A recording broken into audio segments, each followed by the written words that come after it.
j'ai créé une école de formation en 2012 après m'être formé à ces techniques dans différents pays, dont les États-Unis, au sein d'une association dont je vous parlerai plus en détail, qui s'appelle l'ACEP, ce qui signifie Association américaine de psychologie énergétique clinique. Donc ce soir, je vais partager avec vous quelques-uns de ces précieux apprentissages.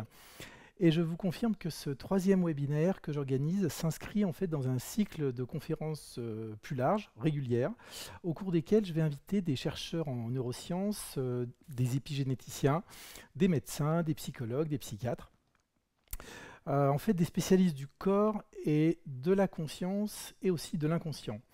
Et l'objectif, c'est qu'ils nous permettent de mieux comprendre qui nous sommes, comment nous fonctionnons et comment nous réparer et nous améliorer.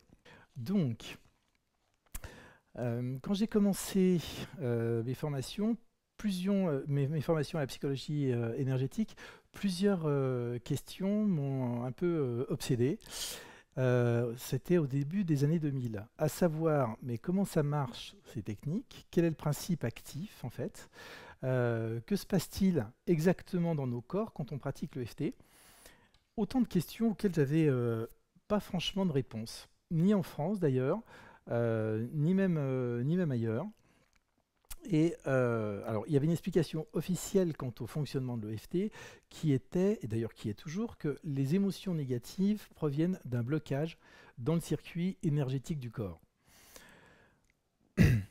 Mais en fait, pour moi, cette phrase éveillait encore plus de questions qu'elle apportait de réponses. D'abord, c'est quoi une émotion?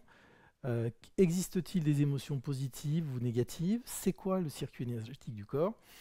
Qu'est-ce qu'on entend par cette fameuse énergie? Et ces fameux blocages, comment est-ce que ça fonctionne réellement? Donc, je me suis posé beaucoup de questions, mais j'ai aussi posé beaucoup de questions au plus haut niveau, dont nombreuses sont restées sans réponse. Et puis j'ai rencontré Dawson Church, l'auteur du best-seller Le génie dans vos gènes, qui est traduit en français d'ailleurs aux éditions d'Angle. Dawson est un chercheur qui est passionné par l'action de la psychologie énergétique sur les gènes notamment. Et grâce à lui, j'ai pu avoir accès à beaucoup de réponses. Il m'a ouvert de nombreuses portes, dont notamment celle de la CEP.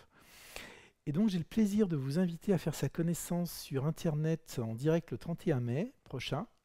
Et vous pourrez vous inscrire gratuitement grâce à un onglet Dawson, qui à l'époque dirigeait le service de recherche au sein de la CEP, m'a permis d'avoir de plus en plus de réponses à ces questions. Et en fait, c'est les réponses à toutes ces questions que j'ai envie de partager avec vous ce soir. Alors, tout d'abord, qu'est-ce que c'est que la psychologie énergétique? La psychologie énergétique, c'est une famille de techniques dont l'origine remonte à la nuit des temps et dont la formalisation date du début des années 1980. Au départ, c'est le docteur Roger Callahan, qui est un psychologue, qui, un peu par hasard, a découvert que lorsqu'on stimulait certains points sur le corps, on pouvait avoir une action au niveau psychologique et notamment sur les phobies. Et puis les années ont passé et c'est au début des années 2000 que la CEP, que vous voyez sur cet écran, c'est la page d'accueil de leur site internet, s'est constituée. Et l'objectif, c'était de réunir des personnes, des chercheurs, des thérapeutes, des psychologues, qui sont tous dans ce champ qu'on appelle la psychologie énergétique, à se regrouper, se structurer et partager leurs connaissances.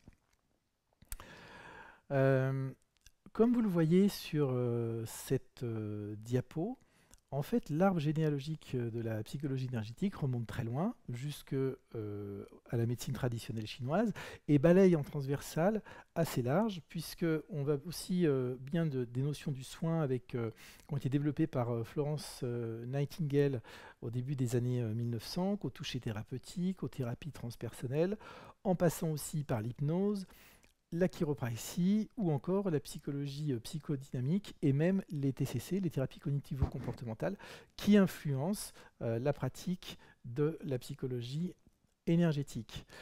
Comme vous le voyez, il y a beaucoup d'abréviations, de noms un peu bizarres. Alors EFT en fait partie, vous le voyez en rouge sur l'écran, mais il y a aussi des choses comme le TAT, le NAET, NET, etc., etc.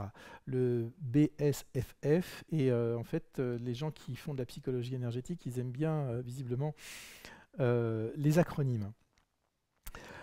Alors que, en fait, il y a aussi une chose qui m'a étonné, c'est que la psychologie énergétique, quand on prononce ce mot énergétique, on surprend beaucoup de monde, et notamment les psychologues. Or, en fait, l'utilisation de métaphores énergétiques pour éclairer les processus psychologiques ne l'est pas du tout. Sigmund Freud a expliqué ces théories à l'aide de concepts énergétiques tels que la libido, la répression, la catharsis, entre autres, et il a utilisé des termes de physique de son époque qui étaient en fait la thermodynamique de Maxwell. Jung, de son côté, il a relié les nouvelles découvertes en physique pour explorer ses propres notions de synchronicité et d'acausalité. Il a utilisé notamment des termes de mécanique quantique. Et d'ailleurs, il a étudié le phénomène de synchronicité conjointement avec le physicien Wolfgang Pauli, qui est d'ailleurs l'un des pères de la physique quantique et qui lui-même a reçu un prix Nobel en 1945. En fait, et également, Wilhelm Reich a utilisé avec l'énergie d'Orgone cette notion d'énergie, bon, même si ses travaux ont été un peu controversés vers la fin. Et on retrouve également cette notion d'énergie dans des psychosomatiques, dans des psychothérapies somatiques contemporaines, comme par exemple l'EFT, le MDR, décidément. Les notions aussi en lien avec l'énergie jouent un rôle central dans les traditions interculturelles de guérison tout autour du monde, comme par exemple la pratique chrétienne avec l'imposition des mains. On retrouve ça bien évidemment dans les pratiques chamaniques, où on parle beaucoup d'énergie, ainsi que, bien sûr, la médecine traditionnelle chinoise. Au début, les premières annonces qui ont été faites dans le domaine de la psychologie énergétique ont fait beaucoup de bruit, beaucoup de remue-ménage, notamment parce qu'en fait, les pionniers de la thérapie énergétique étaient hyper enthousiastes, tellement... D'accord, on me dit qu'on ne voit pas mon PowerPoint, donc j'ai bien fait de contrôler. Je vais revoir le partage.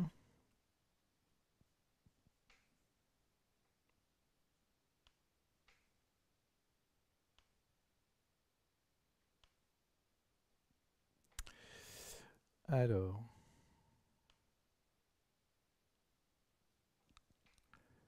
donc je fais une petite pause, hein. Ok.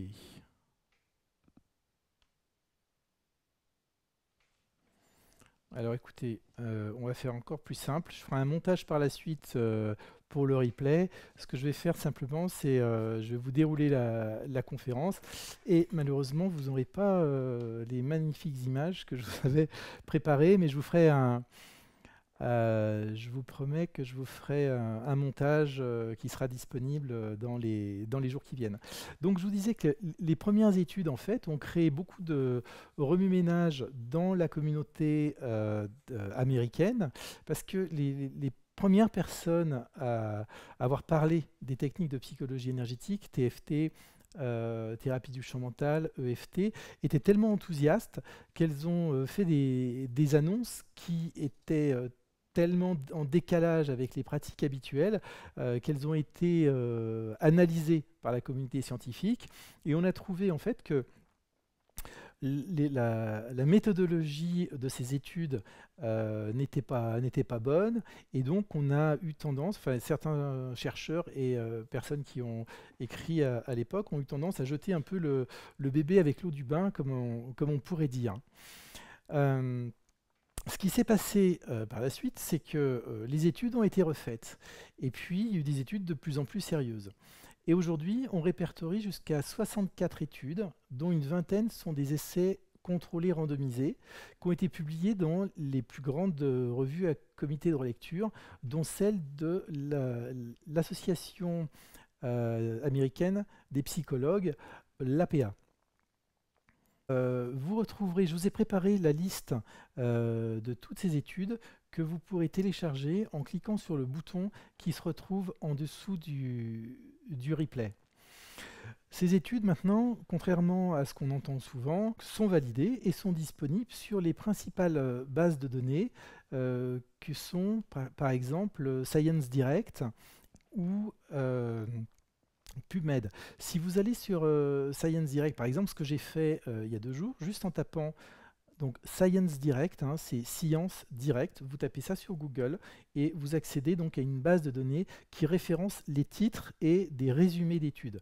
Alors, tout est en anglais, j'allais dire bien évidemment, parce que les publications scientifiques sont principalement en anglais.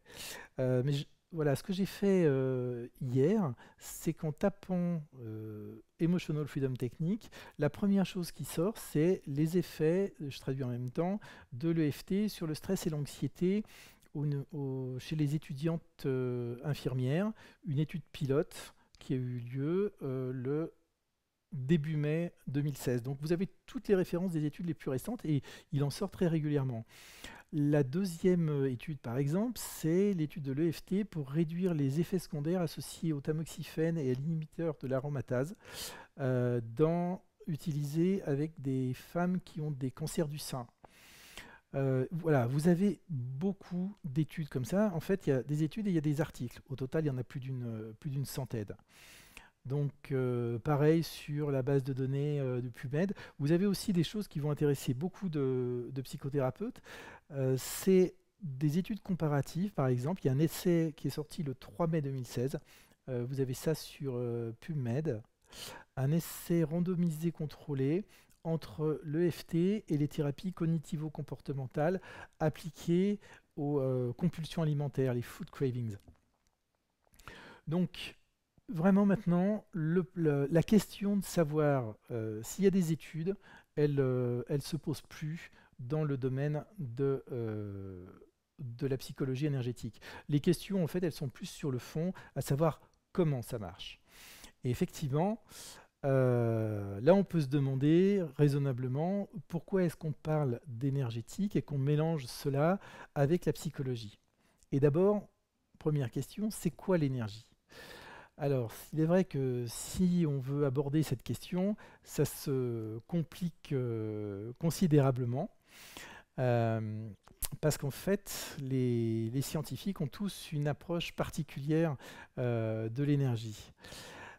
L'ACEP, l'association américaine, a réalisé un travail vraiment énorme euh, pour répondre à cette question, et a produit l'année dernière un programme qui était baptisé La science des soins énergétiques. Alors le problème, c'est était complètement en anglais. Mais la bonne nouvelle, c'est que j'ai eu la chance de participer à la traduction et au doublage de ces vidéos avec la société Quantumway, et je vous annonce, là, en avant-première, que ce programme sera bientôt diffusé en français d'ici 15 jours. Et c'est vraiment un programme absolument génial dont je tire beaucoup d'informations, dont je me sers au quotidien. Et j'ai préparé aussi cette conférence avec certaines des informations issues de ce programme. Alors juste pour vous donner une idée, ce qu'on va voir là, ça représente à peu près 1% de ce qu'il y a dans cette formation. Il y a des personnes qui sont vraiment connues au niveau international, comme Bo Lipton par exemple, Dan Siegel, qui est un psychiatre, Jim Oshman, un chercheur, Gary Schwartz, Dawson Church, David Feinstein, etc. Il y a une dizaine de personnes qu'on vous présentera par la suite. Jim Oshman, qui intervient dans le deuxième module de cette formation, est un chercheur et également l'auteur du livre La médecine énergétique. Il cite un prix Nobel de médecine qui s'appelle Albert j'arrive jamais à dire son nom, Georgi, découvreur de la vitamine C, qui a eu d'ailleurs son prix Nobel en 1937. Il a écrit cette phrase célèbre: dans toutes les cultures et dans toutes les traditions médicales avant la nôtre, la guérison a été accomplie en mettant l'énergie en mouvement. Il y a énormément de chercheurs éminents qui ont travaillé sur cette notion d'énergie, mais qui ne sont pas vraiment très relayés dans les médias grand public. Et comme dit d'ailleurs Bruce Lipton dans sa formation de la CEP, il dit mais si l'énergie se mettait en bouteille, ça ferait longtemps que les labos auraient mis la main dessus. Donc ceci peut-être explique cela. Jim Hochman, en fait, explique qu'en physique, l'énergie est définie comme la capacité à travailler. Sans énergie, il n'y a rien qui se passe. Et donc cette terminologie, elle va être relativement précieuse pour parler entre nous de cette notion d'énergie ou avec des membres du corps médical, parce qu'elle est précise. Le concept en fait, d'énergie reste entouré, même au niveau de la communauté scientifique, d'un nuage de confusion. Il y a deux éminents chercheurs qui sont très peu connus en France, Milo Wolf, qui est mathématicien et physicien, et George Hasselhurst, qui est philosophe, et qui ont eu un échange nourri en 2005, et qui ont défini l'énergie de cette manière-là. Ils expliquent que rien ne se produit dans la nature sans échange d'énergie. La communication ou l'acquisition de connaissances de quelque sorte que ce soit ne peut se produire qu'avec un transfert d'énergie. Et il n'y a pas d'exception à cette règle. C'est une loi de la nature. En fait, on estime qu'en physique, il y a plusieurs notions d'énergie. Et on va retrouver ça également au niveau des thérapies. C'est-à-dire que différents types d'énergie et différentes thérapies vont coexister. Et la différence entre ces thérapies, c'est la manière de les mobiliser. En fait, nous pouvons parler de lumière, on peut parler de son, de gravité, d'odeur, de chaleur, d'énergie chimique, d'électricité, de magnétisme, d'électromagnétisme, qui sont en fait autant de types différents d'énergie. Et il faut savoir que le fait de toucher notre corps produit de l'énergie. C'est ce qu'on appelle en fait l'effet piézoélectrique. Il y a certains matériaux, quand on les comprime comme ça, on observe une déviation sur l'aiguille d'un voltmètre. Et la peau, notre peau est composée, et les tissus conjonctifs sont composés en fait de cristaux liquides aqueux. Et quand on comprime ces cristaux liquides, on observe en fait ce phénomène de piézoélectricité. En fait, c'est la propriété que possèdent certains corps de se polariser électriquement sous l'action d'une contrainte mécanique et réciproquement en fait, de se déformer lorsqu'on applique un champ électrique. Chaque fois qu'on touche un corps humain ou qu'on le stimule par des tapotements par exemple, eh bien on produit de l'électricité dans les tissus.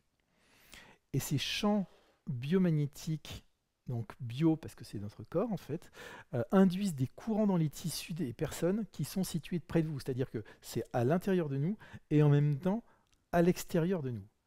Donc ces interactions sont très importantes. On le voit bien quand on est en situation thérapeutique, l'impact qu'on peut avoir, nous, au niveau énergétique sur l'autre personne. L'Institut HeartMath en Californie a publié un article vraiment super intéressant qui s'appelle en anglais The Electricity of Touch, donc l'électricité du toucher. Et cet article, vous pouvez le chercher sur Google ou encore plus facilement le télécharger sur la page de replay directement en cliquant sur le lien, vous y aurez accès. Ce qu'on peut retenir en fait pour ce qui nous intéresse nous au niveau thérapeutique, on va parler de deux lois physiques qui sont importantes car elles permettent de démystifier la science des énergies. Alors, la première loi, c'est le théorème d'Ampère, annoncé en 1820, qui nous apprend en fait que l'électricité peut générer un champ magnétique. La deuxième loi, c'est la loi de l'induction de Faraday. Elle date de 1831. Faraday, en fait, a découvert l'inverse de ce qu'avait découvert Ampère. C'est-à-dire que le fait de déplacer un aimant à proximité d'un conducteur induisait un courant électrique dans le câble, et donc montrant ainsi qu'un champ magnétique pouvait générer un courant électrique. C'est donc la deuxième loi en fait, de base de l'électromagnétisme, et bien évidemment, cela se produit entre les personnes. Donc gardez bien en tête ces deux lois, celle d'Ampère, qui explique que les courants générés par le cœur, d'ailleurs c'est la loi d'Ampère qui explique que les courants générés par le cœur et les autres organes créent des champs biomagnétiques. Donc, comme je vous le disais, on parle de champs biomagnétiques ou de biochamps en abrégé, car ils sont d'origine biologique, elles sont créées dans l'espace, autour du corps et dans le corps. Et donc en fait, c'est aussi des lois physiques qui expliquent pourquoi les champs magnétiques circulent en spirale en fait à partir des mains. On les observe avec l'appareillage scientifique qui va bien.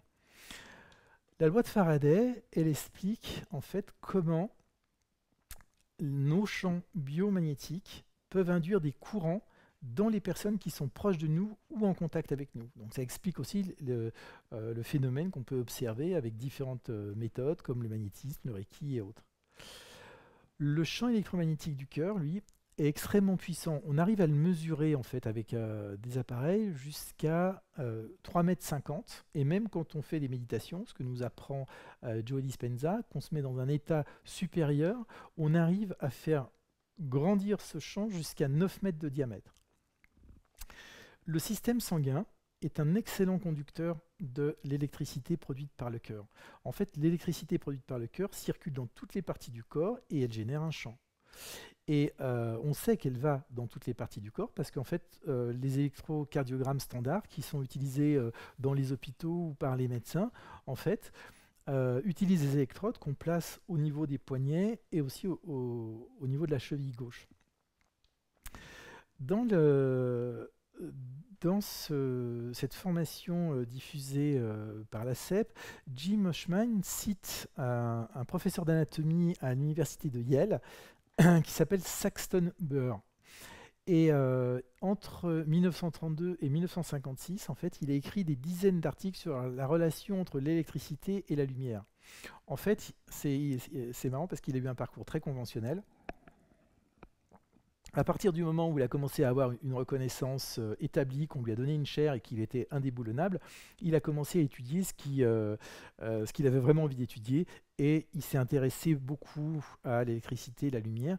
En fait, il a montré, alors ces travaux n'ont pas été tellement relayés par les scientifiques et les institutions, mais il a montré que des déséquilibres qui sont mesurables apparaissent dans le champ électrique d'un organe avant l'apparition d'une pathologie. Et donc, si on rééquilibre l'organe, le processus de la maladie s'interrompt. Et d'ailleurs, c'est ce qu'on fait en acupuncture, par exemple.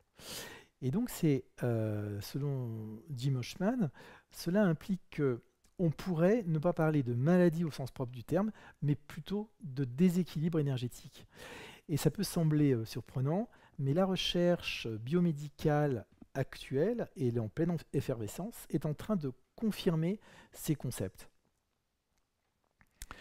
Donc, si on comprend qu'en fait, que lorsqu'on stimule des points sur le corps, on crée de l'électricité par effet piézoélectrique, et de là, on induit des champs électromagnétiques, la question c'est en quoi peut-on guérir les traumatismes les plus profonds?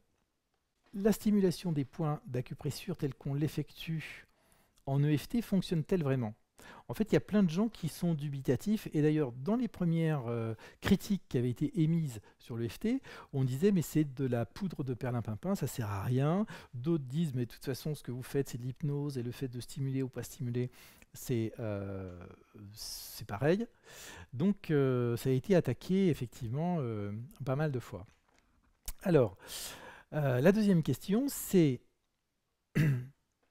comment se fait-il, quel est le principe en fait qui fait que lorsqu'on stimule simplement des points sur la peau, ce qui a l'air vraiment évident et trop simple, comment est-ce qu'on peut modifier des apprentissages profonds et notamment des traumatismes profonds?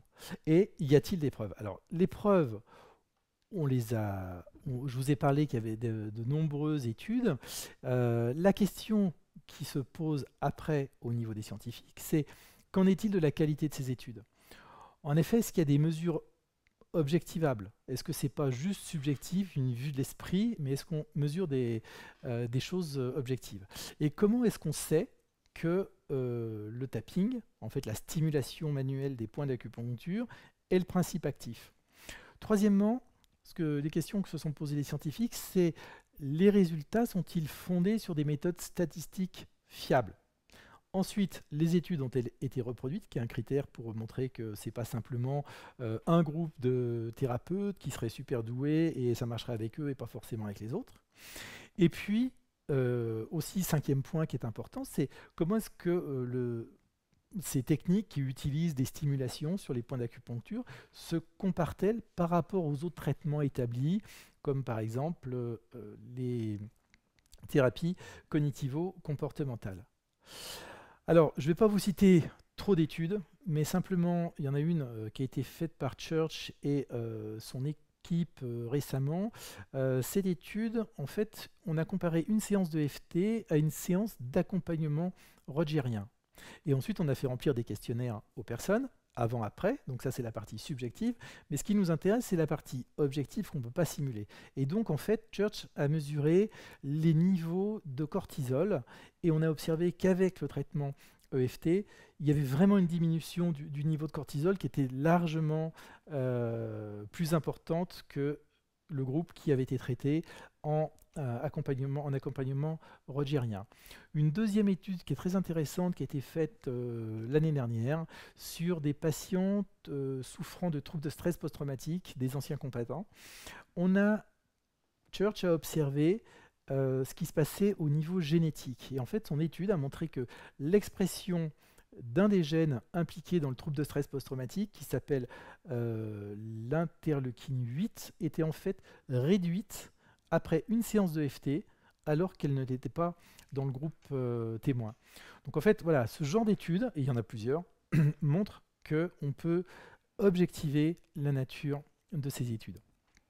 Après, on s'est intéressé, enfin les chercheurs se sont intéressés à savoir quel était le principe actif dans une séance de FT. Parce qu'en fait, il y a plein de choses qui entrent en lien. On a vu que le FT emprunte des techniques à tout un tas d'autres modalités thérapeutiques. Donc, les chercheurs ont fait des études qu'on appelle déconstruisantes. C'est quoi une étude déconstruisante? C'est que, eh bien, on va prendre deux groupes. Un groupe où on pratique le FT, puis un groupe où on pratique le FT moins un des principes actifs utilisés dans une séquence normale de FT. Eh bien, dans 3 études déconstruisantes différentes, les chercheurs ont retiré les stimulations digitales et les ont remplacées soit par de la respiration diaphragmatique, soit par de la méditation de pleine conscience. Et en fait, dans toutes ces études, on a observé que le tapping était non seulement équivalent, mais aussi supérieur à ces techniques utilisées. Après, les chercheurs, aussi critiques, se sont posé la question de savoir si les résultats étaient basés sur des méthodes statistiques fiables.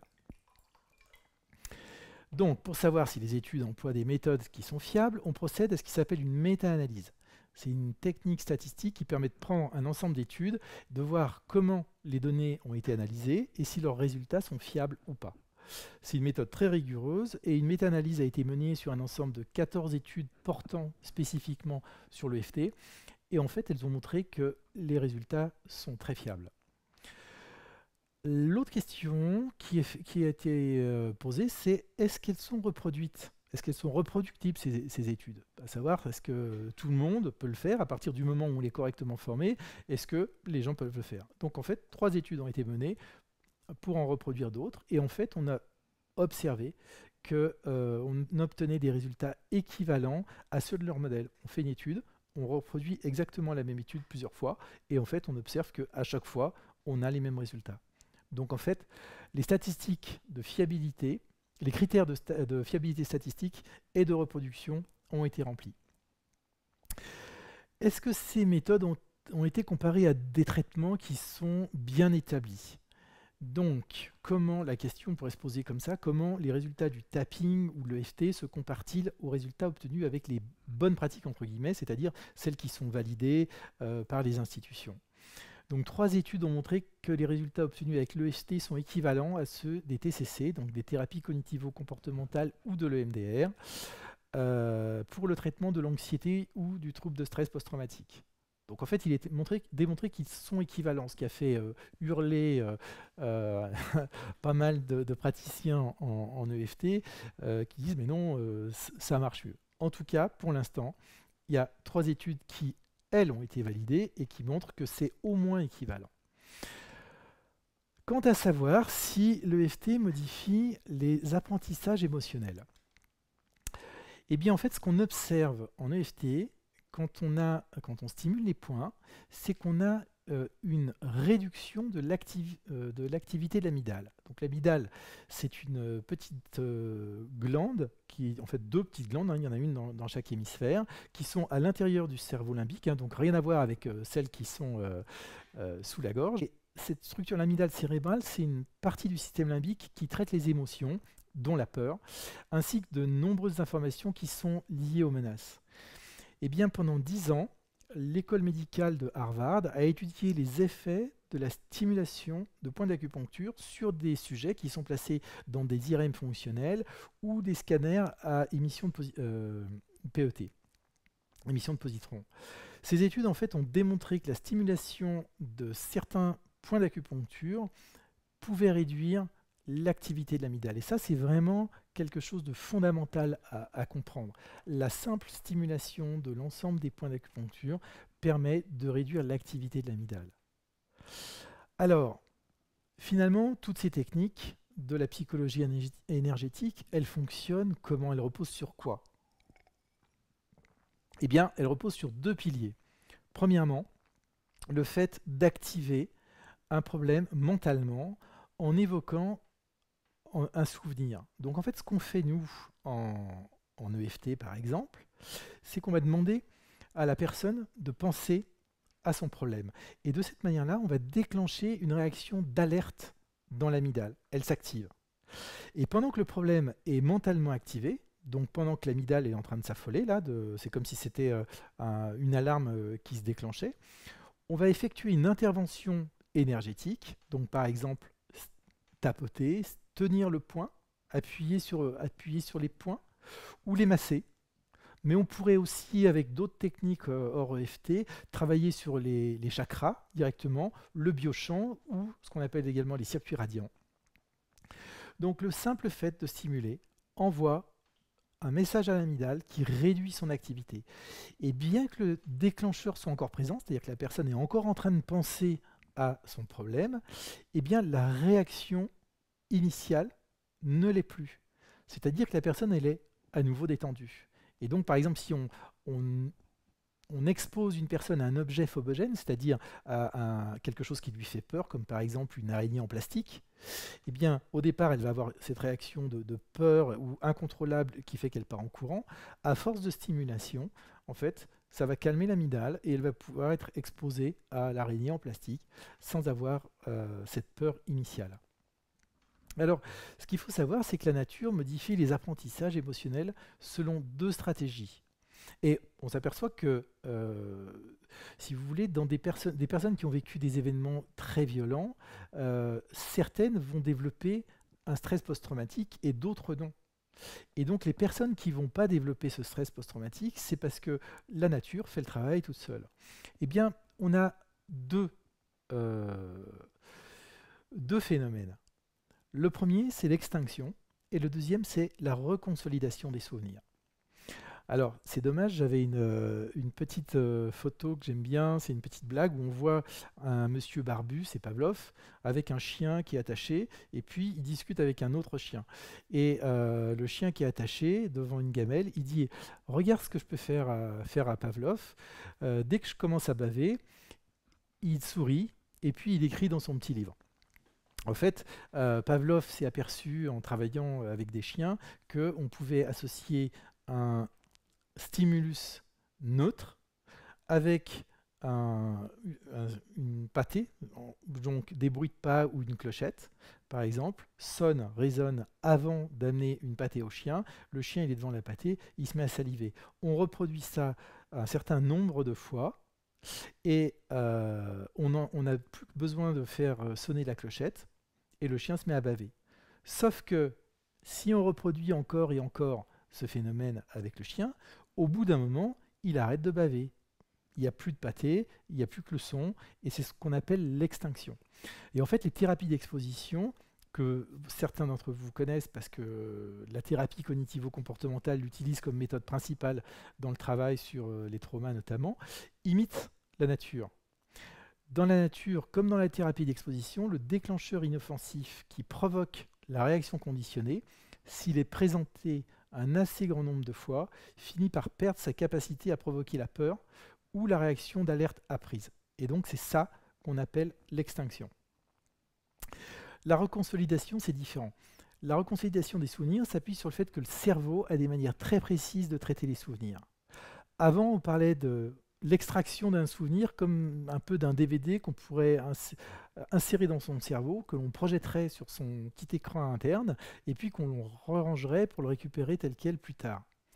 Et les souvenirs mobilisés peuvent être traités, c'est-à-dire qu'ils peuvent être modifiés, de sorte qu'en fait le DVD n'est plus le même quand on le range que quand on l'avait sorti. En fait, les souvenirs peuvent être littéralement réécrits. Et ce n'est pas seulement le souvenir qui est modifié. D'ailleurs, il arrive aussi même qu'il ne soit pas. Mais en même temps, les croyances qui sont associées à ce souvenir, ce qu'on appelle les schémas, les émotions et les comportements qui sont en lien avec ça. Et ce qu'on appelle la reconsolidation de souvenirs, en fait, où tous les anciens apprentissages sont remplacés par de nouveaux apprentissages. Et ça, c'est une découverte qui date de relativement peu de temps, maximum une vingtaine d'années. En fait, on a observé que les meilleures thérapies tirent leur modèle de ce processus naturel, qu'elles le fassent consciemment ou pas. Ce mécanisme n'avait même pas été identifié avant les 2 dernières décennies. Mais rétrospectivement, quand on a étudié les différentes thérapies efficaces, il s'est avéré qu'elles permettaient toutes, d'une manière ou d'une autre, même sans le savoir, en fait, cette fameuse reconsolidation de souvenirs. Et donc notre compréhension dans ce champ clinique a vraiment changé. Et c'est énorme, en fait, le fait de bien comprendre ça. Parce que dans l'EFT, c'est ce qu'on fait. Alors, ok, on l'a fait par hasard, mais c'est exactement ce qui se produit. En fait, pour revenir au début des années 90, certains psychothérapeutes, psychologues, psychiatres, neurologues même, avaient conclu que les apprentissages émotionnels, certains apprentissages, comme par exemple la maltraitance infantile ou des traumas de guerre ou des traumas vraiment extrêmes, étaient tellement engrammés à l'intérieur ils étaient quasiment indélébiles, enfin ils étaient indélébiles, c'est-à-dire impossible de les effacer pour le reste de la vie. Et que tout était verrouillé d'ailleurs par des voies neuronales extraordinairement durables. Et plusieurs chercheurs, dont Bruce Eckert a écrit un livre qui n'est pas traduit en français, qui s'appelle Unlocking the Emotional Brain, c'est-à-dire débloquer le cerveau émotionnel. En fait, il explique que les apprentissages émotionnels profonds peuvent être modifiés. Et ça, c'est une grande nouveauté. Mais qu'ils ne peuvent être changés que si l'on arrive à dénouer l'apprentissage le plus ancien. C'est la seule manière de le faire, dit-il. Si vous ne pouvez pas dénouer les apprentissages anciens, donc la première expérience délétère, ça reviendrait un peu à retapisser sur du papier peint. C'est-à-dire, on n'enlève pas la première couche de tapisserie, mais on vient rajouter des nouvelles couches. Et en fait, c'est en quelque sorte ce que fait l'extinction. Elle donne un nouvel apprentissage, mais elle vient le rajouter par-dessus l'ancien. Et donc, c'est ce que font beaucoup de thérapies qui n'arrivent pas à obtenir la reconsolidation des souvenirs. Elles font de la gestion de symptômes. Et elles n'opèrent pas vraiment des changements profonds que l'on recherche, et notamment que l'on recherche avec des personnes traumatisées. La thérapie de l'exposition en est un des exemples. Alors, pour réaliser une reconsolidation, je vais accélérer parce que je vois que le temps tourne, il y a 3 conditions qui sont nécessaires. Tout d'abord, il va falloir activer mentalement et émotionnellement l'ancien apprentissage.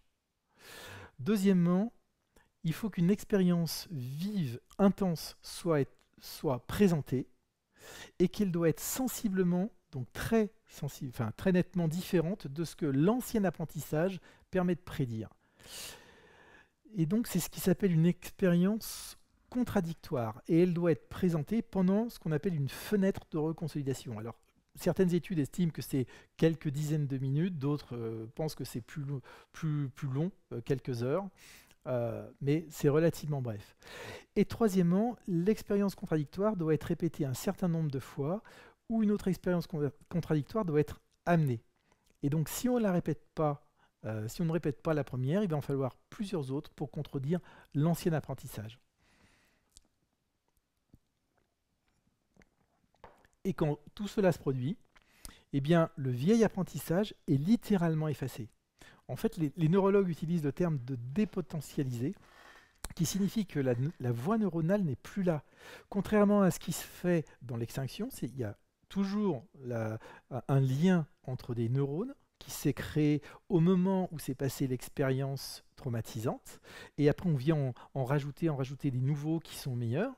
Et bien là, en fait, on assiste carrément à une déconnexion des synapses qui vont se reconnecter ailleurs. C'est-à-dire que l'ancien apprentissage n'existe réellement plus.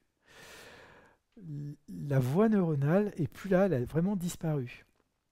Et ça, c'est extrêmement intéressant et nouveau. Donc, en évoquant l'ancien apprentissage, on ouvre la possibilité que le souvenir soit changé, en fait, grâce à l'apport de cette expérience contradictoire. Et ça débloque les synapses, en fait. C'est ça qui est vraiment incroyable. Les synapses qui maintenaient en place le vieux souvenir et les apprentissages, eh ben, elles lâchent et il y a une déconnexion. Et donc, quand on a cette expérience contradictoire et qu'on la répète encore et encore, l'ancien souvenir est remplacé par le nouveau, qui lui n'est pas chargé émotionnellement. Et donc c'est ça, cette fameuse reconsolidation. C'est le moyen le plus rapide, le plus permanent que la nature nous ait donné pour modifier des apprentissages émotionnels profonds, des croyances, des modèles mentaux, et la psychologie énergétique le réalise. Alors, il est vrai, de manière plutôt accidentelle, mais avec une efficacité remarquable. Alors, très rapidement, comment est-ce que, plus particulièrement avec l'EFT, puisque le congrès démarre demain, et je pense que si vous y assistez, ce sera intéressant de bien comprendre ce qui se passe, comment est-ce qu'on arrive à faire une reconsolidation de mémoire et de souvenirs? Eh bien, tout d'abord, c'est en ciblant l'événement. Donc, en fait, on ramène la personne à son ancien souvenir. On lui demande de repenser à ce qui s'est passé dans sa vie, de fermer les yeux et de nous dire ce qui se passe. Très souvent, c'est une image. Et une fois que la personne elle est connectée à son image, eh bien là, on va voir qu'il y a des émotions qui remontent. Et bien souvent, c'est des émotions difficiles. Et on va demander à la personne à combien elle est, de 0 à 10, sur une échelle subjective. Et rien que le fait de demander ça active dans son cerveau, dans son amygdale, les connexions qui nous intéressent en fait. Et c'est pour ça qu'en fait, il est important quand on fait l'EFT de se concentrer sur le négatif, si on veut faire de la reconsolidation et non pas sur le positif, puisqu'il faut activer cette connexion neuronale. Et donc, qu'est-ce qu'on va faire? On va présenter une expérience contradictoire en stimulant le côté de la main, comme ça, et en utilisant une phrase de préparation, une phrase guide simultanée. Même si je ressens cette émotion, quand je repense, quand je vois cette image, quand je repense à mon souvenir, je m'accepte totalement, complètement tel que je suis. Et ensuite, la répétition de l'expérience contradictoire, elle se produit en stimulant des points d'acupuncture tour après tour. Donc là, vous ne le voyez pas sur le schéma, mais il y a un point qui se situe sur le sommet de la tête, hein, au niveau du... Vous imaginez un trait entre les deux oreilles qui arrive juste à la ligne médiane sur la tête. C'est juste ici, au début de l'œil, au coin de l'œil, sous le nez, sous la bouche. Enfin, si vous ne connaissez pas, vous allez sur le site du congrès virtuel. Vous cliquez, vous avez un guide un kit d'initiation et vous aurez tout le détail. Mais ce qui est plus intéressant là, et c'est un peu l'objet de mon propos, c'est vraiment de comprendre au niveau de des plus récentes avancées de la science, comment ça marche quand on fait ce qu'on fait en EFT. Et du coup, ça paraît tout de suite moins farfelu parce qu'on sait on sait maintenant. Et ça, c'est un grand message à la fois d'espoir et de pouvoir le partager. Je suis ravi de pouvoir le partager ce soir avec vous.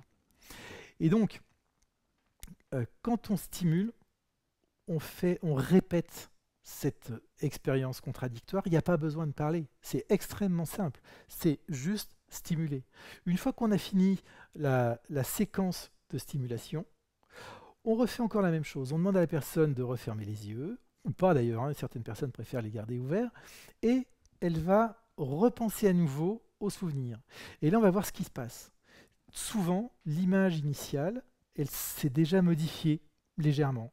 Des fois même, elle disparaît. Et donc, tant qu'il reste de l'émotion, on continue, on recommence les mêmes séquences de stimulation de points, encore et encore, l'objectif étant d'arriver à zéro. Et quand on arrive à zéro, eh bien, l'image, ça peut être la même, mais en tout cas, les émotions, il n'y en a plus. Les sensations physiques associées aux émotions, il n'y en a plus. Et les cognitions, les pensées, les croyances associées aux souvenirs ont changé. Et ça se fait très souvent en quelques dizaines de minutes. Alors bon, pour les cas les plus complexes, bien évidemment, hein, c'est pas en une séance, c'est pas de la magie du tout, hein, ce que je veux dire par là. Et ça nécessite, pour des cas complexes, de travailler avec des thérapeutes, psychothérapeutes, psychologues, psychiatres, vraiment des spécialistes du trauma et du problème. Hein. C'est pas comme je le vois des fois en formation, il y a des gens qui viennent apprendre l'EFT pour eux, qui disent ah ben moi mon objectif c'est de travailler bénévolement avec des polytraumatisés. Bien sûr que non, c'est pas 2 jours de formation. Ce traitement-là est réservé à la crème de la crème, on va dire à des psychothérapeutes, des psychologues, psychiatres, etc., qui sont hyper formés, qui sont entraînés, qui sont eux-mêmes suivis, parce qu'il y a vraiment une charge émotionnelle pour le thérapeute qui est confronté à des gens très traumatisés, qui est très forte. Bon, c'est un autre monde. Hein. Là, l'EFT en 2 jours, on l'apprend pour soi, pour connaître ses initiations, et on ne va pas s'en servir avec les patients les plus touchés, bien évidemment. Hein. Donc, en EFT, quand on dépotentialise une voie neuronale qui maintient le symptôme psychologique, on observe une amélioration aussi de l'accès à la partie préfrontale du cerveau et à l'hippocampe. L'hippocampe, c'est la partie de la mémoire qui stocke la mémoire autobiographique, alors que l'amygdale, c'est la partie qui stocke la mémoire émotionnelle. Et le fait de pouvoir accéder plus facilement au cortex préfrontal et à l'amygdale fait qu'on reprend l'entièreté du souvenir. Dans les cas de stress post-traumatique, on observe souvent une fragmentation de la mémoire. La personne n'arrive pas vraiment à se rappeler de son trauma, mais néanmoins, elle a des flashs. Les flashs, des images flash récurrentes. Les images flash sont envoyées par l'amygdale, alors que le souvenir, l'entièreté du souvenir qui est fragmenté, est stocké dans l'hippocampe. Eh bien, le fait de dépotentialiser, de changer la distribution des voies neuronales permet un meilleur accès au cortex préfrontal et à l'hippocampe. Et du coup, c'est ce qui explique que la personne change de discours, change ses cognitions et ses croyances. On observe aussi, quand on fait de l'EFT, une réduction des niveaux d'hormones de stress. Le cortisol baisse, on l'a vu dans l'étude de Church. Il y a aussi une augmentation dans la production de sérotonine, d'opioïdes, ce qui diminue la douleur, et d'autres neurotransmetteurs qui sont associés au plaisir. Les gènes réduisant le stress s'activent, les ondes cérébrales aussi retournent à la normale, alors que normalement, chez les personnes qui sont en état de stress post-traumatique, elles sont plutôt affolées. Donc, en termes d'utilisation de la psychologie énergétique dans le traitement du trouble de stress post-traumatique, on a une manière de traiter l'information du souvenir traumatique qui est assez unique comparée à la majorité des autres thérapies. En fait, ce qui est surprenant, c'est à la fois la simplicité et l'efficacité des techniques de la psychologie énergétique. Et donc, je vais passer à la suite, mais ce que je pourrais dire en guise de conclusion, c'est que bien que beaucoup de questions importantes restent encore en suspens, bien évidemment, une grande partie des fondations ont déjà été posées et la recherche dans le domaine continue vraiment à progresser, aussi bien en termes qualitatifs que quantitatifs. Par exemple, il y a des instituts de recherche qui sont en ce moment en train de mettre en évidence que les méridiens d'énergie, contrairement à ce qu'on a pu lire jusqu'à présent, eh bien, ne sont pas des vues de l'esprit, mais qu'ils existent réellement. Ce sont ce qu'on appelle les canaux de Bong-an, qui ont été rebaptisés Kim Bong-an. C'est un Nord-Coréen qui a émis l'hypothèse que et d'ailleurs ça a été baptisé de son nom, le nom de ces canaux, c'était dans le système primo-vasculaire, qui est une partie du système cardiovasculaire. Et son expérience, ça date de 1963, son expérience n'ayant pas pu être renouvelée, ses travaux ont été un peu laissés de côté. Et là récemment, il y a des chercheurs sud-coréens qui ont repris ça, et actuellement, il y a des recherches, toujours en Corée du Sud, aussi à Budapest, dans un labo, où on met en évidence que les méridiens d'énergie seraient une sous-partie du système qu'on appelle primo-vasculaire, et qui serait bien réel. Donc, vous verrez, la science, dans les années qui viennent, va nous apporter aussi plein de choses porteuses d'espoir et qui vont confirmer et consolider aussi la psychologie énergétique qui est encore assez décriée, voire moquée, mais bon, ça, c'est finalement pas trop le problème. Je voulais également profiter de cette conférence pour parler d'une nouvelle formation de psychopraticiens en technique énergétique et cognitivo-émotionnelle au sein de l'IFPEC. Le but, c'est de former des praticiens compétents à la prise en charge de personnes en souffrance, et notamment au niveau des troubles anxieux, des troubles de l'humeur, des troubles chroniques. Depuis maintenant 4 ans, nous formons au sein de l'IFPEC des personnes, des soignants, des accompagnants, des gens qui normalement ont déjà une pratique de la thérapie. On les forme à l'EFT et on les forme aussi à la psychologie. Il n'y a pas que de l'EFT, hein, il y a les fondamentaux de la psychologie énergétique. On leur parle aussi de comment tout ça fonctionne, hein. Ce que je viens de vous dire, c'est une toute petite partie de ce qu'on développe dans nos formations. Mais en revanche, on ne les forme pas à tout ce qui est hyper important dans la thérapie, c'est-à-dire la présence, enfin en tout cas on n'a pas le temps d'approfondir ça suffisamment, les notions de transfert contre transfert, de subjectivité, on n'a pas le temps de parler des fondamentaux de la psychologie, ni non plus d'aborder la psychopathologie. En fait, si vous voulez, quand on fait ce métier de psychothérapeute, on a besoin d'avoir une multicompétence, d'abord d'être capable d'évaluer comment fonctionne la personne, de savoir comment fonctionne la personne en face de nous, pour déjà évaluer quel est son problème, son trouble. Donc ça veut dire qu'il faut des notions de psychopatho, parce que sinon on va commencer à prendre n'importe qui et faire n'importe quoi avec n'importe qui.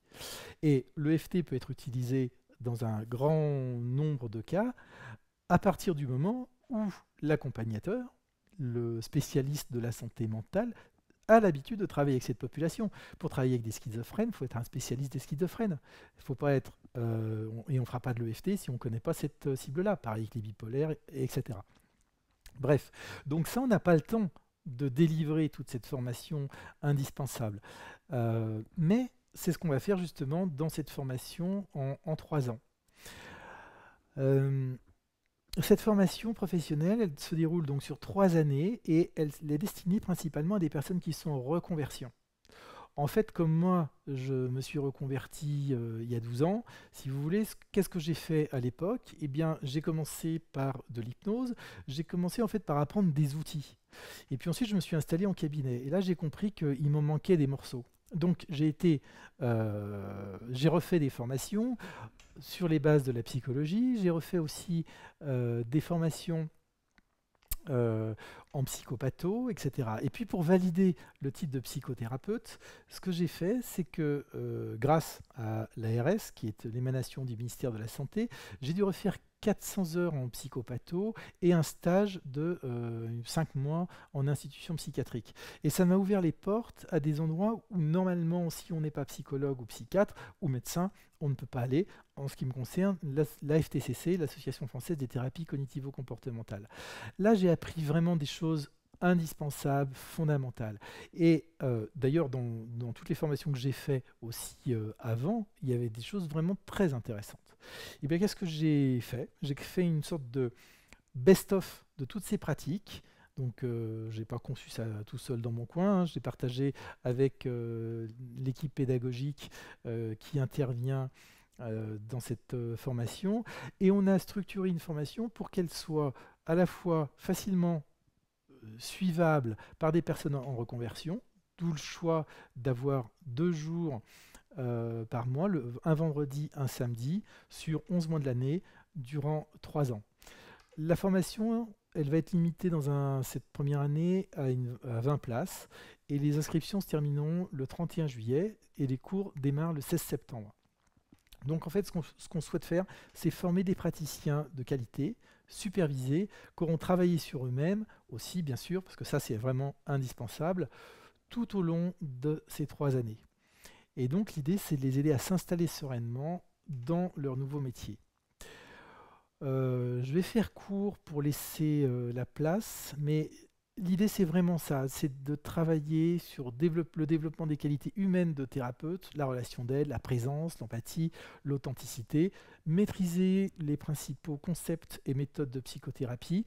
Alors évidemment, on aura une base solide, mais pas que, sur les approches théoriques des thérapies cognitivo-comportementales, mais sur lesquelles on va rajouter tous les outils de la thérapie énergétique. Et vous comprenez bien pourquoi. Parce que justement, on ne va pas se contenter du principe de l'extinction, mais on va apprendre à faire de la reconsolidation de mémoire, et on va utiliser pour ça des techniques que sont le FT, le Matrix Reprinting, etc.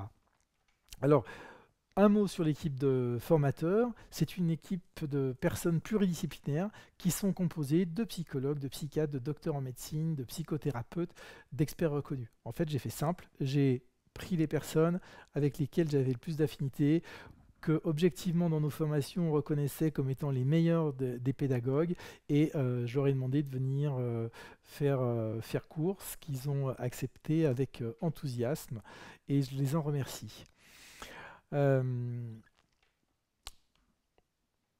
Également dans cette formation, beaucoup de pratiques, des pratiques régulières lors de travail en petits groupes. Il y aura aussi des supervisions collectives durant lesquelles vous apprendrez aussi bien en observant qu'en étant vous-même. Pour faire simple et rapide, plutôt que de vous citer tous les avantages et les bénéfices de cette formation, je vais simplement vous mettre un bouton, je vais activer le bouton qui vous permet, en cliquant dessus, d'accéder à plus d'informations. Et ce que je vous propose de faire, eh bien, c'est de contacter directement le secrétariat d'IFPEC, d'envoyer un mail, c'est info@ifpec.org, si vous êtes intéressé. Et ce qu'on pourra faire, c'est organiser un webinaire spécifiquement pour les personnes qui sont intéressées par cette formation, et parce que maintenant je voudrais passer aux questions-réponses. Sur quelle émotion peut-on travailler quand on souffre facilement au niveau musculaire et tendineux? J'ai souffert d'une fibromyalgie pendant 8 ans. De temps en temps, j'ai des poussées inflammatoires. Ok. Alors, généralement, sur les douleurs, et notamment les douleurs chroniques, on va rechercher 2 types d'émotions. La colère, et notamment les colères qui sont refoulées, et aussi la culpabilité. Donc, c'est souvent, alors je reconnais que c'est pas forcément facile hein, quand on doit aller chercher ça tout seul, et que c'est quand même intéressant de se faire aider. Mais justement, les 2 émotions, pour faire court, c'est colère et culpabilité. Alors, il n'y a pas forcément que ça. Hein.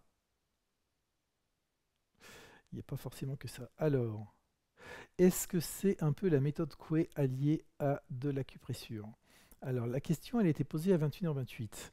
Donc, c'est exactement tout l'inverse. Pourquoi? Si on passe notre temps à stimuler en fait des points d'acupuncture en disant des phrases positives, qu'est-ce qui se passe? Il se passe que ça fait du bien. Donc c'est ça qui crée aussi un peu une confusion. Et pourquoi est-ce que ça fait du bien? Parce que, bon, j'en ai pas parlé, mais on en reparlera beaucoup plus en profondeur avec Dawson Church le 31. Quand on stimule des points d'acupuncture, on a non seulement une action au niveau du cerveau, non seulement une action au niveau de la production de bonnes hormones, mais on a une action au niveau du système nerveux autonome. Le système nerveux autonome, c'est la partie qui pilote c'est le pilote automatique du corps. Pour faire simple, il y a un accélérateur, la branche sympathique, et un frein, la branche parasympathique. Quand vous stimulez les points, vous activez le parasympathique. Vous levez le pied de l'accélérateur, vous appuyez sur le frein. Donc, si on dit rien, ou si on dit des phrases positives, ou si on chante ou on fait ce qu'on veut, eh bien, on active le parasympathique, donc on se sent mieux. En revanche, est-ce qu'on change quelque chose au niveau des apprentissages initiaux et au niveau de notre traumatisme? Non. Donc, ça n'a rien à voir. Voilà. Mais après avoir travaillé sur le négatif, après avoir fait une phase de reconsolidation, ça peut être intéressant d'utiliser le positif. Donc je ne rejette pas le positif, je dis simplement que attention à comment on l'utilise. J'ai des questions sur la formation. Vous avez toutes les réponses sur le site. Donc c'est pour ça que je ne vais pas trop rentrer dans le détail, surtout si c'est des détails concernant le prix, etc. D'ailleurs, je ne l'ai pas en tête. Allez voir directement sur le site de l'IFPEC. Alors, en France, il existe un cursus obligatoire pour obtenir une reconnaissance. Qu'est-on en sortant de votre formation? Psychologue, psychothérapeute, etc. Non, pas du tout. C'est une bonne question. En France, le titre de psychothérapeute, il est réservé depuis 2010, suite à la loi qui est passée en 2010. C'est-à-dire que pour obtenir le titre de psychothérapeute aujourd'hui en France, il faut être psychologue ou psychiatre ou médecin et faire une formation complémentaire et avoir fait une formation en psychothérapie et demander le titre qui est décerné par l'ARS. Moi, j'ai pu bénéficier d'un programme qu'on a appelé le programme de grand parentage, c'est-à-dire que les personnes qui justifiaient déjà d'une formation initiale, mais qui n'était pas forcément la bonne formation académique, si elles pratiquaient le métier de psychothérapeute depuis au moins un minimum de 5 ans, pouvaient prétendre à déposer un dossier et obtenir le titre de psychothérapeute. Moi, ce que j'ai fait, c'est que effectivement, j'avais déjà plus de 5 ans, donc j'ai déposé le dossier qui a été validé par l'ARS, mais on m'a dit, on va vous coller la peine capitale, ce qui pour moi était vraiment une chance, objectivement, et qui m'a permis justement d'aller faire cette super formation à la FTCC. Le problème, c'est que pour être à la FTCC, il faut avoir déjà un Master 2 ou être psychiatre. Et que même nous, en ayant fait les deux années, eh bien, on nous a refusé gentiment de pouvoir poursuivre. Et donc, je ne peux pas me perfectionner en passant par le biais de la FTCC, ce qui est un non-sens. D'ailleurs, je le redis avec beaucoup d'affection ce soir. Mais bon, voilà, c'est comme ça. Donc, vous serez avec un titre psychopraticien en technique énergétique et psycho-émotionnelle. Voilà, ça sera la spécificité de l'IFPEC. Et avant qu'on puisse avoir une reconnaissance du RNCP, eh bien de l'eau va passer sous les ponts parce que c'est très long, très compliqué et très cher à obtenir. Mais on ne baisse pas les bras. D'après vous, quelles sont les similitudes et les différences avec la sophrologie? Alors là, il n'y en a pas beaucoup. La sophrologie, mais je vais mal en parler, donc toutes mes amies sophrologues vont me tomber dessus, donc je préfère pas trop vous répondre, mais je pense que la sophro apporte beaucoup de relaxation. Je ne sais pas quel est le travail psychologique qu'on peut faire en sophrologie en fait, donc c'est pour ça que je suis embêté pour vous répondre. Les différences, c'est que nous, on travaille sur de la reconsolidation de mémoire, comme je vous l'ai expliqué. Alors, pourrais-tu écrire les noms des scientifiques? Bien sûr. Ce qu'on va faire, parce que moi je suis un peu frustré de ne pas avoir pu vous présenter le PowerPoint que j'ai quand même passé au moins 3 ou 4 jours à vous préparer, je vais vous passer ça. Et dans les liens que vous avez, que je vous ai mis, vous pouvez aller télécharger toutes les études. Donc globalement, vous avez toutes les études qui sont à votre disposition avec tous les noms des chercheurs. Et puis sur le site de l'IFPEC, c'est www.ifpec.org. Si vous y allez, vous allez aussi pouvoir avoir accès à l'étude de David Feinstein de 2012 dont j'ai parlé durant la conférence. Elle est en anglais, mais à la fin, vous avez aussi toutes les références des études. Puis, entre nous, vous allez sur soit Google Scholar, PubMed ou Science Direct, et vous avez vraiment énormément de réponses. Donc, quelles sont les émotions pour les troubles psychosomatiques? En fait, pour les troubles psychosomatiques tels que le psoriasis ou les problèmes de peau, euh, moi, je suis pas tellement pour dire, voilà, faire une correspondance entre le symptôme et tel type d'émotion, parce que c'est vraiment spécifique à chaque personne.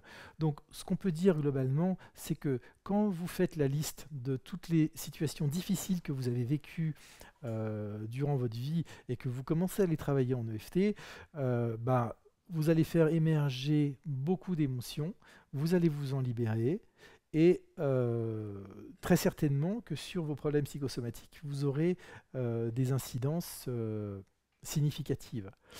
Et au passage, je profite pour dire que si vous essayez de travailler sur vous et que ça ne fonctionne pas, c'est bien souvent parce que vous êtes dissocié. Et la dissociation, ça consiste à rester à distance de son trauma. Et si vous êtes dissocié, c'est qu'il y a des bonnes raisons à ça. Et donc, c'est très souvent le signe indicateur qu'il faut vous faire accompagner. On ne peut pas être dedans, dehors, juge et parti en même temps. Donc, et ça fait peur. Et si c'est des traumatismes qui sont lourds, faites-vous accompagner.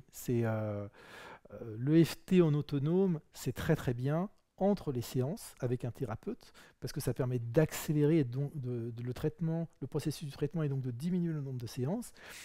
Ou en bobologie. En bobologie, je veux dire sur des choses qui vous activent pas trop, quoi.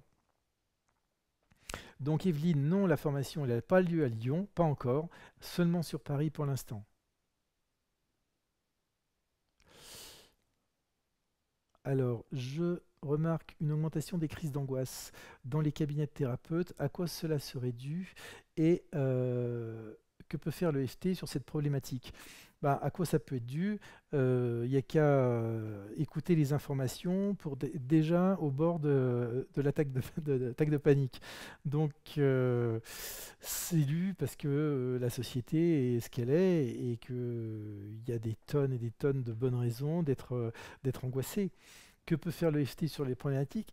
Moi, je dirais que l'EFT, c'est la technique vraiment hyper utile pour tous les troubles anxieux. Donc, pour tout ce qui est de l'ordre de l'angoisse, ça peut être très intéressant. À la fois, travailler avec un thérapeute pour savoir s'il n'y a pas des vulnérabilités qui sont liées à votre attachement, à votre histoire de vie, etc. Et donc pouvoir reconstruire ça parce que c'est un peu plus compliqué à faire et c'est bien d'être aidé. Mais aussi, en EFT, bah, vous avez un outil d'auto-traitement, d'auto-soin. C'est ça qui est génial. C'est qu'une fois que vous avez appris les 15 points qu'on utilise en EFT, vous pouvez très simplement les stimuler. Mais même si on veut faire simple, vous allez ici, vous avez votre clavicule, vous arrivez sur la tête de clavicule, vous descendez juste sous la tête de clavicule. Et quand vous êtes stressé, vous appuyez là. En fait, les études ont montré que quand on stimule ce point, qui est la 27e paire de points sur le méridien du rein, on a une action sur notre stress. Si je me sens hyper stressé quand je démarre une conférence, bon, je vais le faire peut-être plus discrètement, mais à la limite, je pourrais le faire et me sentir qu'il y a de l'apaisement. Comment je vais le voir? Ben, par exemple, j'avais pas de salive et tout d'un coup, ben, je récupère ma salive. Ce qui montre que mon niveau de stress a vraiment baissé d'une manière significative. Est-ce que les vertiges au volant, troubles de l'audition, peuvent être résorbés par l'EFT? D'où proviennent de tels symptômes? Bon, bah écoutez, ça je sais pas. Il faut vraiment voir, chaque cas est spécifique. Ça serait dangereux, stupide, je pense même, d'asséner comme ça des... Si c'est psychosomatique, ça peut venir de plein de choses, et notamment de votre histoire de vie. Alors, est-ce que ça peut être résorbé par l'EFT? Moi, j'aime pas tellement la formule try it on everything, essayez-le sur tout qu'utilisent les Américains. Parce que est-ce que ça peut être résorbé? On ne sait pas tant qu'on ne l'a pas fait. Il n'y a pas d'études à part sur le stress post-traumatique. Bon, il y a une dizaine, une douzaine d'affections, et notamment des troubles anxieux. Si c'est d'origine anxieuse, certainement, ça peut être amélioré, voire traité. Mais je préfère prendre des pincettes. Je suis sophrologue et je confirme que les techniques ne sont pas les mêmes. Eh bien, merci. Voilà, on active le possible. Oui, en fait, je pourrais vous parler de l'hypnose, puisque j'étais formé à l'hypnose et que la sophro emprunte des techniques de l'hypnose. En fait, ce sont des techniques qui sont hyper complémentaires. On va être dans un cas plus sur euh, la solution et dans le cas de l'EFT sur le problème. Nous, on active le problème. On ne cherche pas à ramener des ressources. Amener des ressources, c'est amener des nouveaux comportements. C'est un peu plus dans l'extinction, en fait, hein, si on veut revenir sur ce que je disais tout à l'heure. Et c'est intéressant, parce que vous utilisez la reconsolidation de mémoire pour traiter et virer le problème, et après, vous pouvez accélérer le processus avec des nouveaux apprentissages, comme par exemple en utilisant la sophrologie ou l'hypnose. Peut-on guérir par EFT les maladies orphelines? Bon, je pense que j'ai déjà répondu. On ne peut pas dire tout et dire n'importe quoi. Il y a des témoignages où effectivement il y a des améliorations, voire des guérisons, mais on ne peut pas faire de généralisation. Avez-vous, Tassiana, avez-vous déjà traité avec l'EFT des personnes qui souffrent de trichotillomanie? Donc la trichotillomanie, ça consiste à s'arracher les cheveux, les sourcils, etc. Oui. Et qu'on fait, et que fait, et comment fait-on si la personne, un enfant, ne parle pas de ses émotions et de ses sentiments? Alors, bah écoutez, ça serait un peu long à expliquer, mais on peut le faire à sa place, on peut le faire sans forcément verbaliser les émotions, mais juste déjà en stimulant, ça dépend de l'âge de l'enfant.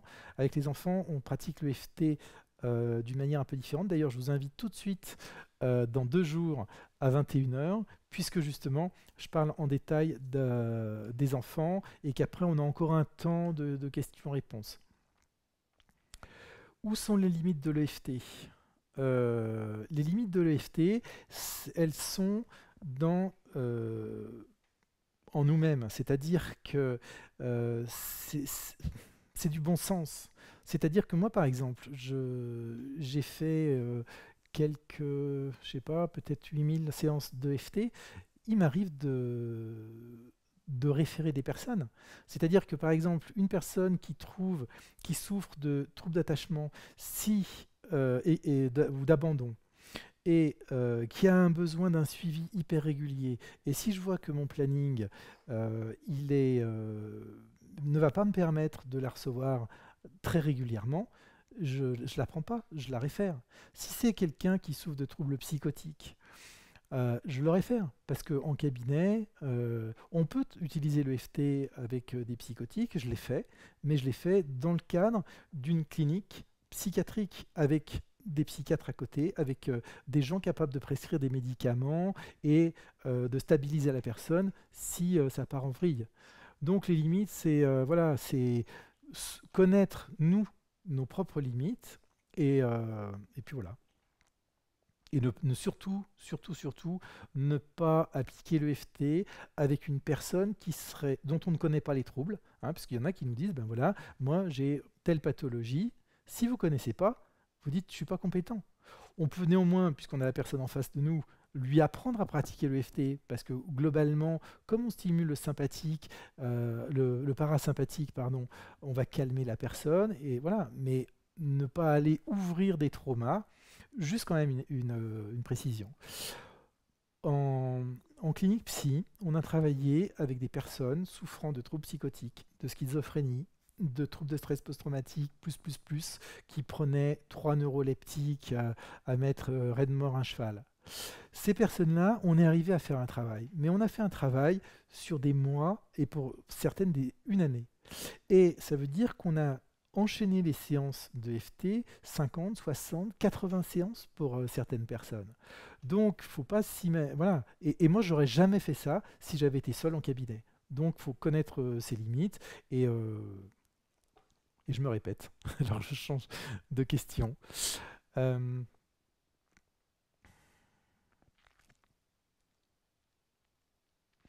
Cela fait plus de 4 ans que je suis en indépendance affective. Je m'en sors plus. Est-ce que l'EFT peut m'aider? Encore une fois, l'EFT, c'est un outil. Ce qui va vous aider, c'est la psychothérapie. La psychothérapie faite par quelqu'un qui est spécialiste de la dépendance affective. Et donc, cette personne, si elle est formée à l'EFT, elle va pouvoir ajouter un outil qui permet la reconsolidation.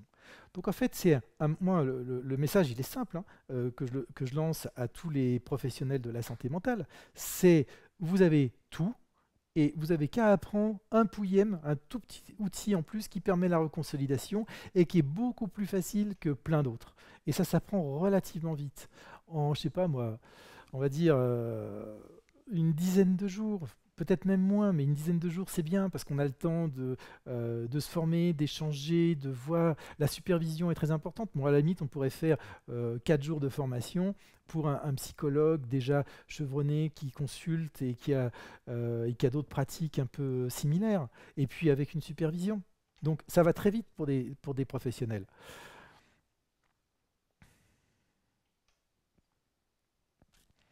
Alors, je prends d'autres questions. Peut-on utiliser le FT en groupe? Oui, bien sûr. En fait, il y a un effet de groupe qui est vraiment génial. On l'a utilisé aussi en clinique psy. Moi, j'ai fait des groupes sur le poids, sur l'estime de soi, sur la préparation des examens.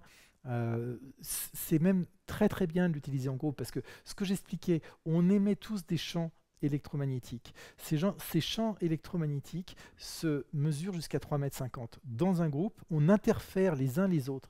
Donc, si on est tous en train de se stimuler et que globalement ça monte, ceux qui sont le plus haut vont amener à leur niveau ceux qui sont le plus bas, et il y a un effet porteur. Et on observe en fait des résultats qui sont souvent meilleurs quand on est dans un groupe que quand on travaille en binôme.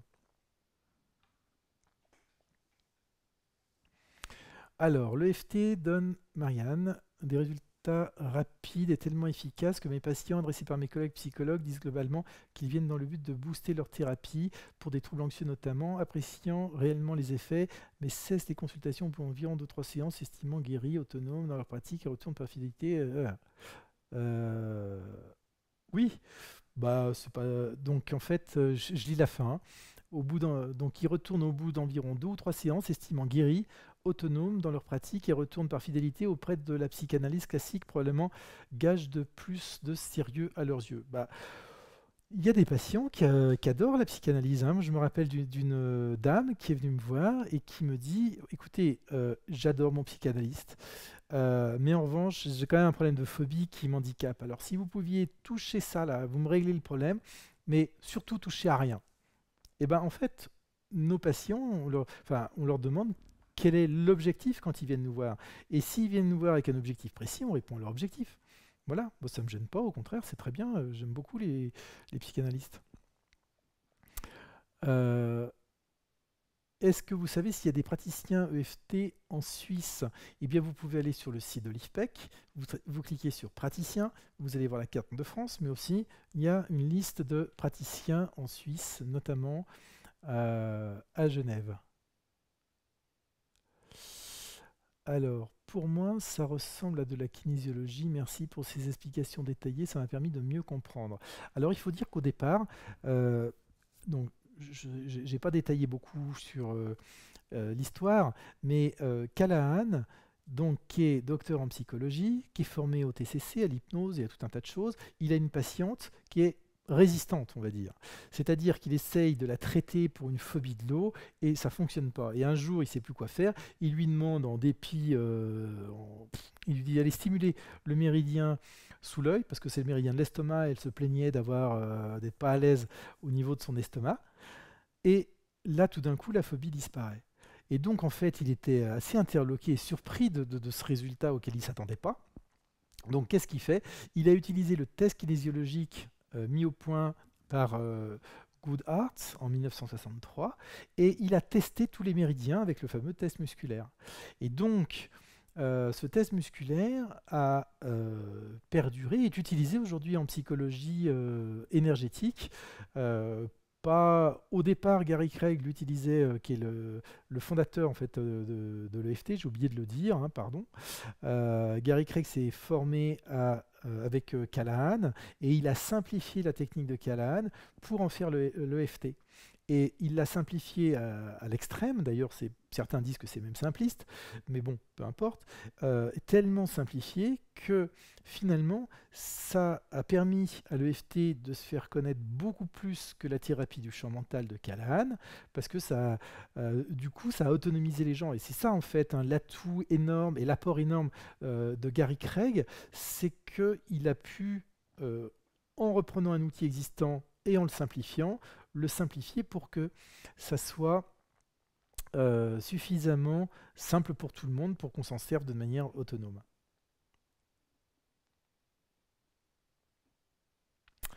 Alors,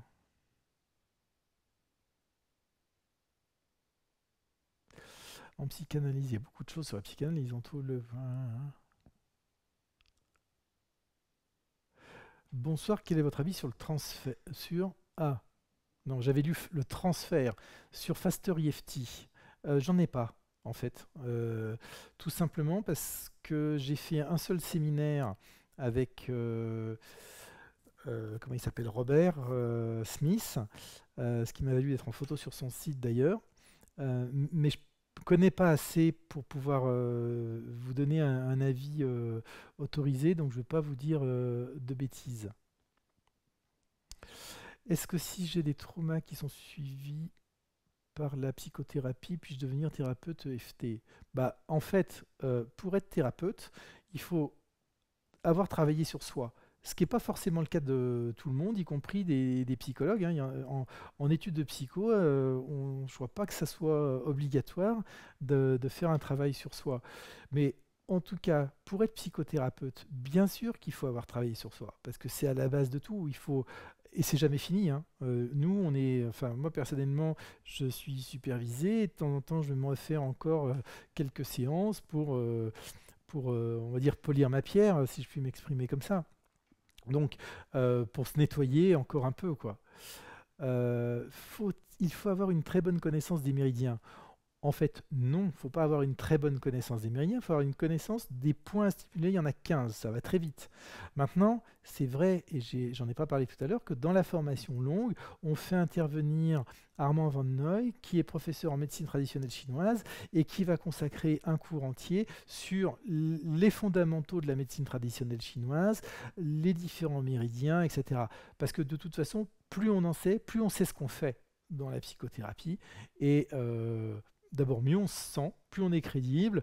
Et puis, il y a, tout à l'heure, je lisais mal transfert, mais il y a la notion de transfert et de contre-transfert qui joue à plein quand on est en EFT. Freud l'expliquait, les notions transférentielles et contre-transférentielles, mais nous, en énergétique, on peut l'expliquer d'une manière différente par ces champs électromagnétiques qui s'interpénètrent, bien sûr. Je crois qu'on arrive presque. Voilà, ben écoutez, j'ai plein de remerciements. Alors moi aussi, je vous remercie. Donc, je vous donne plusieurs rendez-vous. Le prochain, c'est avec Dawson Church. Donc, vous avez dû le voir affiché, je crois qu'il l'est encore. Non, en fait, le prochain, c'est avec le congrès virtuel. Je vous remets le lien. Congrès virtuel, ça commence dans 2 jours, le 19 à 19h. Donc, si ce n'est pas encore fait, inscrivez-vous. Je passerai, moi, le vendredi 20, donc à 21h. La thématique, c'est l'EFT les enfants. Donc, si ça vous intéresse, eh ben, venez. Avec grand plaisir, je vous accueillerai. J'ai un autre webinaire avec Dawson Church, donc le 31 mai. Et puis après, vous allez voir, enfin, j'annoncerai ça régulièrement sur tous les réseaux sociaux. Si vous êtes inscrit là, c'est que vous recevrez l'invitation. J'ai aussi une conférence intéressante, très intéressante, avec François Ledos, qui est psychiatre, sur l'IFS, Internal Family System. Vous verrez, on détaillera ça pendant 1h30, on répondra à vos questions. J'ai également prévu d'inviter un chercheur en neurosciences avec lequel on va lancer une étude prochainement au sujet de l'EFT. Donc voilà, le programme est hyper dense, il faut juste que je structure, que je cale bien toutes mes dates. Et puis aussi, si vous êtes intéressé par la formation qu'on lance, appelez-nous, manifestez-vous rapidement. Euh, et on organisera un webinaire tout spécialement réservé aux personnes qui sont intéressées. En tout cas, désolé pour les problèmes techniques. Merci de votre fidélité. Vous avez été très nombreux ce soir. J'attendais pas autant de monde et j'en suis ravi comme à chaque fois.